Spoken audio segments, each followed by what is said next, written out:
How do you go about for example, with Nostalgia for the Future, there was a lot of found footage that you've used and extensively also spoken about in your interviews and in your talks. How do you go about navigating an archive? And in this case, I guess, especially, what's it like? What's the films division archive like? Is it mostly works that the films division has commissioned? Here we are asking as complete Yeah.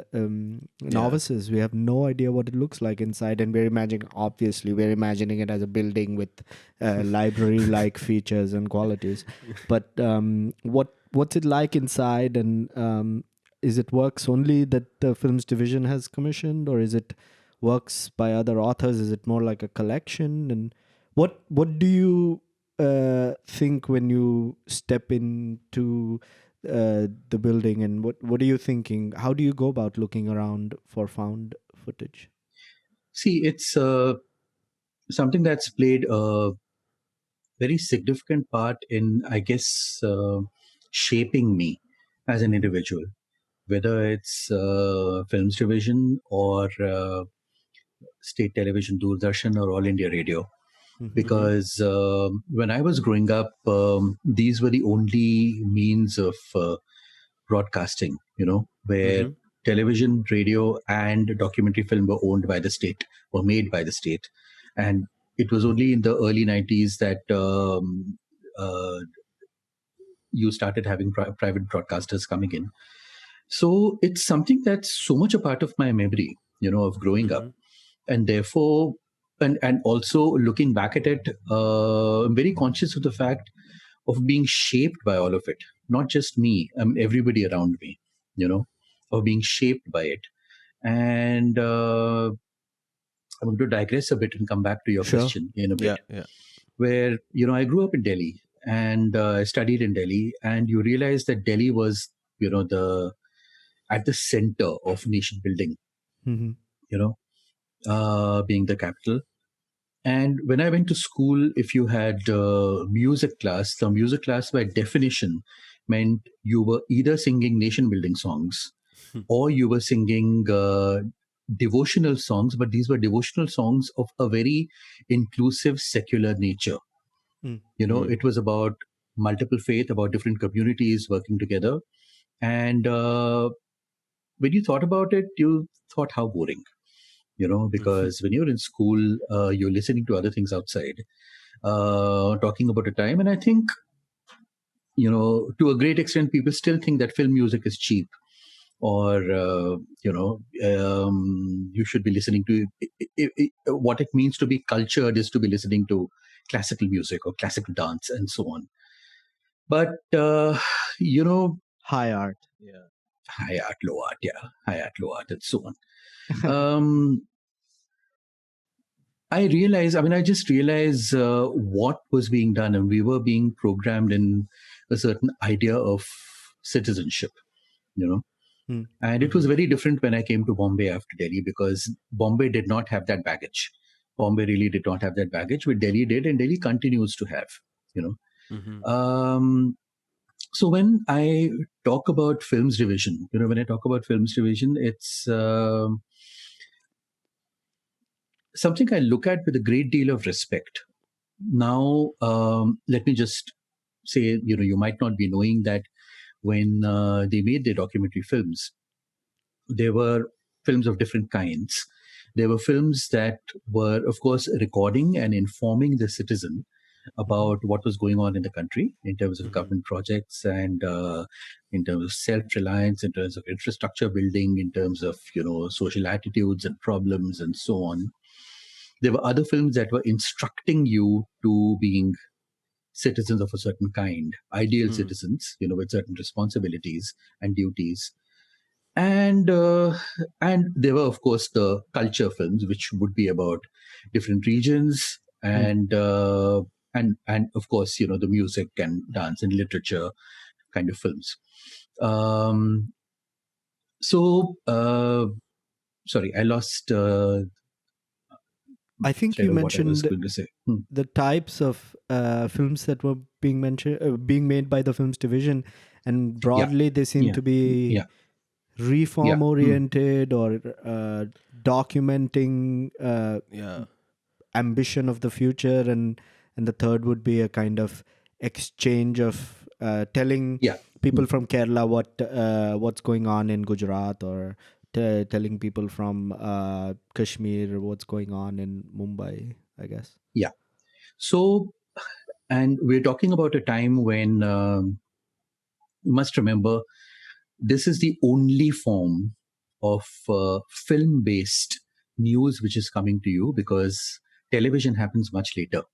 Television happens only in the 1980s. Yeah, it happens in the metros through the 60s and 70s, but it goes national only as late as 1982. Films division started in 1948, you know. Yeah. So you're looking at a time when the only film based news or documentary that's coming to you is coming through films division, and these films would be screened before the main commercial feature. You know, when you go out to watch a movie in a commercial theater, you'd have to watch a 10 or 20-minute film before that. Most of the time it was dreadfully boring.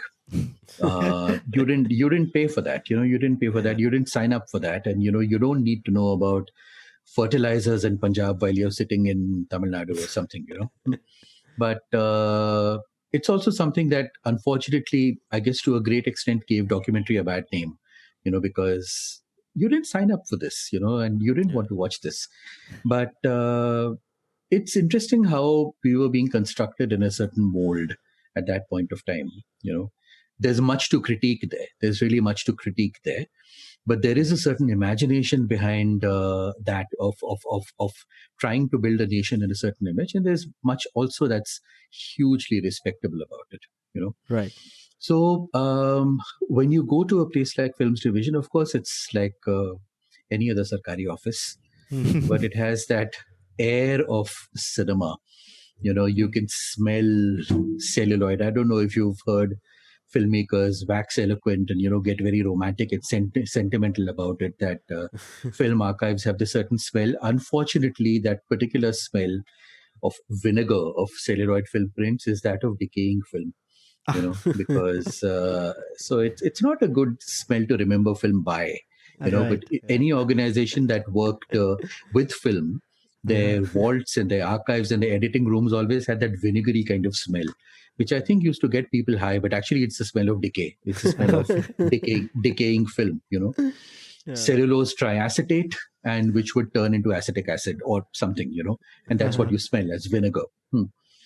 So so there's that hawa of film, and you must realize that of course it's hugely bureaucratic, but there are people who've made film all their lives. There are Right. qualified professional filmmakers, many of them formally trained at film school, many of them trained on the job or in various other organizations, various other government organizations as well. And what they have in the archive over there is only their work, you know, or work that they may have acquired and distributed, Okay. because they were in charge of distribution of documentary. So there's a fairly straightforward way of accessing their archive, where you can get there and on their servers they have thousands of films which are fairly well indexed, so you can search by keyword, you can search by year, by director, and so on, and watch them for free over there. Oh, They okay. have a YouTube channel, which they keep updating. And so a lot is available online, but unfortunately, those copies are not always great or subtitled, you know. Ah, okay. So you really have to know what you're looking for, to be able to use that YouTube channel. And of course, you can buy DVDs from them, Ah, for your own research work. If you're lucky enough to have access to their catalog, you can do keyword searches, and then it becomes easier to identify what you want to get from them and order them. It's fairly straightforward. It's really fairly straightforward. So that's what it is. And I was fortunate enough to have been part of a team that curated a program of documentary film uh, hosted by Films Division, which was called FD Zone, which Yeah. ah, ran okay. Yeah. from 2012 to 2015 for 3 years, and I was part of the team that ran that in Bombay. It was a weekly program, so it was a lot of work and also a lot of energy because it was a weekly program, you Right. know. Mm-hmm. It's a lot And of it was production. very nice. Yeah, it was very nice because we were completely free to screen whatever we wanted, along with one films division film. So it could be an hour long FD film or a 1 minute FD film, Uh-huh. but you try and create a conversation between an independent film from outside, from India or abroad, and one film made by films division or more, or periodically have festivals of films.